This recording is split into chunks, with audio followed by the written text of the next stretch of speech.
Good morning, our people. Welcome to the program today. We are extremely excited to have you here as usual. Let's do what we do best.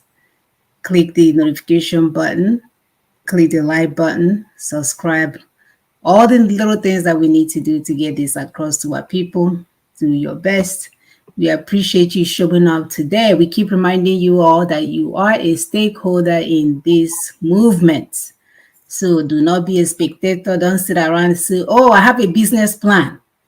As soon as you guys finish our march and come and come and put my business plan into place. No. Help us, which is a good idea. It's good for people to be planning about business, but put your hands into this so we can hurry up. We really want to see what that business is all about. So welcome. Let me allow my sister to take on. Thank you so much, Sister Munachi. Thank you, our viewers. Those that have subscribed, we thank you. We're not taking your subscription for granted, and we're not taking your presence here for granted.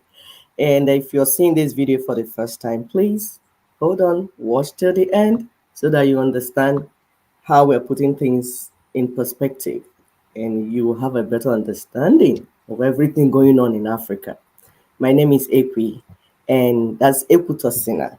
Ekutosina Madibegi, Ekutosina Ndibo. You're welcome. We'll pull the first video for us, and please continue to share as you watch. Physically, but the West continued to enslave African minds through cunning strategies that have lasting effects even today. These methods transformed Africans from physical captives to mental prisoners, distorting our identity, culture, and self-worth. Here are tools used to manipulate us. Number one, media and movies. Films like The Gods Must Be Crazy portrayed Africa as backward, dirty, and savage.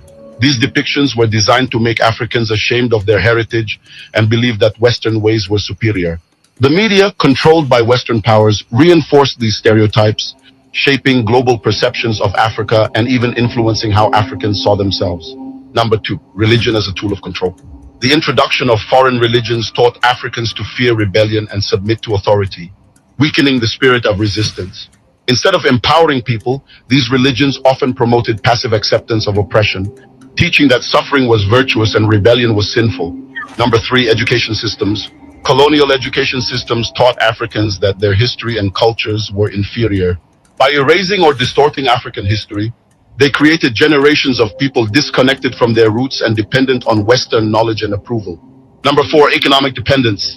After colonization, African economies were designed to serve Western interests. This economic manipulation kept African nations dependent on Western countries, ensuring that true independence was never achieved. Number five, cultural erasure. Through language, art, and societal norms, the West imposed its culture while systematically dismantling African traditions. African languages were suppressed, traditional attire was stigmatized, and indigenous beliefs were labeled as primitive. The result, mental slavery. All these tools combined to create a state of mental slavery. Africans were conditioned to see themselves as inferior, to distrust their own people, and to aspire to Western ideals that did not serve their best interests. How to break free? Reclaim our narratives. We must tell our own stories, celebrate our heroes, and restore pride in our history and culture. Educate ourselves and our youth. True education begins with understanding our history, the tactics used against us, and how to resist them. Embrace African spirituality. Reconnecting with our indigenous beliefs and practices empowers us to break free from the mental chains of fear and submission. Promote economic independence. By supporting African businesses and creating self-sustaining economies, we can reduce dependency on the West. The battle is no longer in chains, but in our minds. It's time to break free, reclaim our identity, and rise as a united Africa, proud of who we are and where we come from.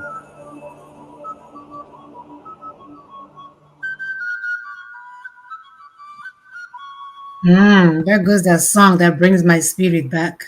Yes. Every time. So healing. Maybe we should use it for psychotherapy in America. Eh? My dear, just stop giving them ideas. We need it for our nation. They should continue to swallow pills like Omoko. Definitely, definitely. And when you hear African spirituality, it has nothing to do with blood. No, it's direct. Build your obi, stay in your obi, talk to your chi directly.